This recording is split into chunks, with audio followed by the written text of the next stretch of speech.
자, 정치권 소식 살펴보겠습니다. 민주당 대선 경선에 나선 이재명 경기지사 그리고 이낙연 전 민주당 대표 간의 신경전이 갈수록 더 날카로워지고 있습니다.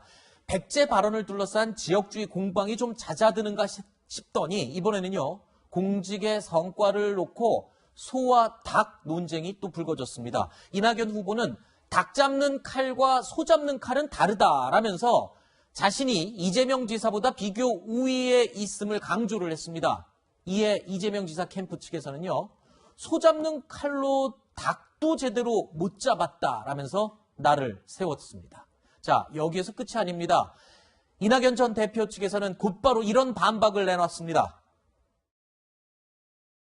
근데 이 95% 공약 이행이라는 것이 도대체 어디에 근거하고 있는지를 잘 모르겠고요. 이낙연 총리가 별로 한 일이 없다라는 얘기를 계속 하는데 이것은 문 대통령에 대한 디스라고 생각합니다.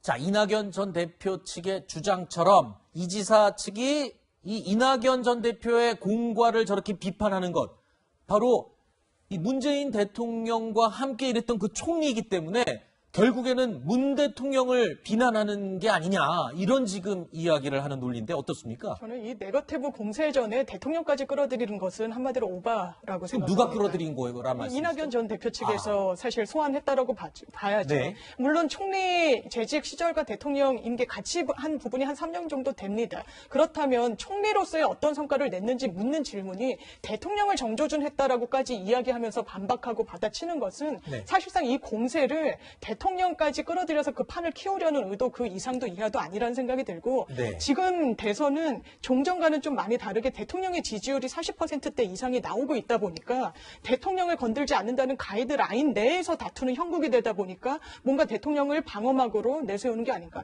이런 네거티브는 이건 뭐 민주당 진영뿐만 아니라 유권자들의 외면만 사는 어떤 공세가 아닐까 이런 생각이 듭니다. 네. 대통령을 끌어들이고 말고 뭐 이 얘기도 있지만 또 이 친문들의 비난을 유도하기 위해서 그런 이야기를 꺼냈을 수도 있을 것 같아요. 그렇죠? 이낙연 대표 말 뜻의 취지는 이제 소 잡는 칼, 닭 잡는 칼인데 이재명 지사는 경기도지사고 네. 나는 경기도를 그러니까 이재명 지사 경기도라는 이렇게 제한된 지역을 경영한 사람이고 나는 국무총리였다. 네. 대통령 그 1인 지하 만인 지상 대통령 그 국가의 2인자로서 나라를 다스려 본 사람이다.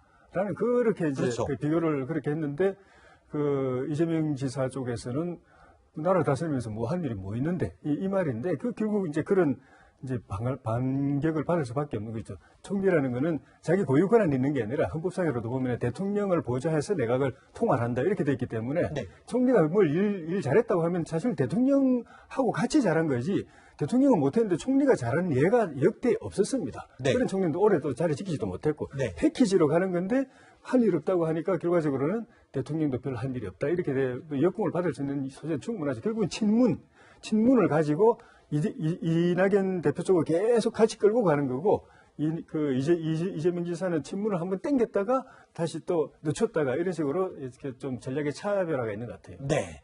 자, 두 사람의 신경전에 또 다른 후보이죠. 정세균 전 총리도 제동을 걸고 나섰습니다.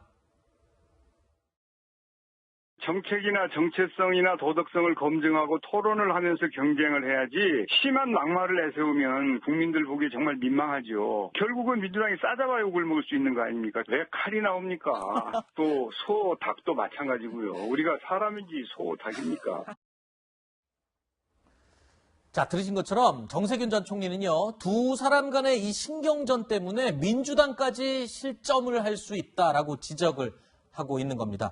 치졸하다라는 표현까지 사용을 했는데요. 대선 주자들 간의 신경전, 당연한 일이긴 합니다만 경선 이후에도 좀 생각을 해야 되지 않을까 싶네요. 자, 두 후보의 갈등, 양 이사장님은 어떻게 보고 계십니까? 비리를 덜 주는 것도 아니고, 네. 그죠? 그리고 성과에 대해서 이야기를 하고, 네. 그 다음에 전남도지사 시절이나 당 대표 시절에 대한 부분을 포커스를 맞추는데 총리 시절로 치안하고 대통령을 소환하고 요게 지금 현재 쟁점이거든요. 네. 근데 저는 기본적으로 전략이라고 이야기할 수 있느냐의 부분에서 결과론적인 전략이 될 수 있어요. 네. 왜 그러냐면 이재명 지사와 이낙연 후보 간의 치열한 싸움이 붙으면 붙을수록 당내 이강 체제가 계속해서 굳혀지는 거예요. 네. 그러면 3, 4, 5, 6위의 후보들은 계속해서 어떤 정책을 내놔도 이것이 워낙 치열하고 그다음에 비유가 들어가 있잖아요. 네. 닭 잡는 칼, 소 잡는 칼 이런 비유 그 프레임 안에서는 정책이 못 들어와요.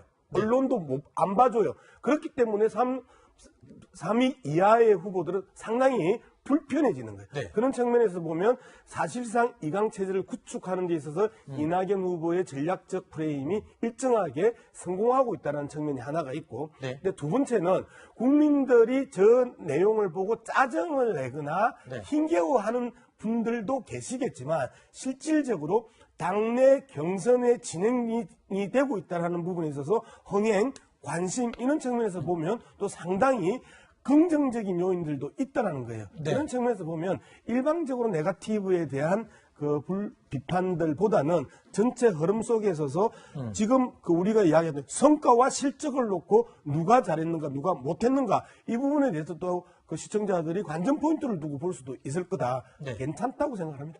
네. 이낙연 전 대표 그리고 이재명 지사의 이 논쟁은 항상 이 이사장님께서는 흥행을 위해서 이번에 경선 흥행을 위해서는 바람직하다라는 시각을 계속 견지하고 있는 것 같습니다. 바람직하다고 표현한 게 네네네네. 아니고 도움이 될 수 있겠다. 네, 도움이 될 수 알겠습니다. 있다고 생각합니다.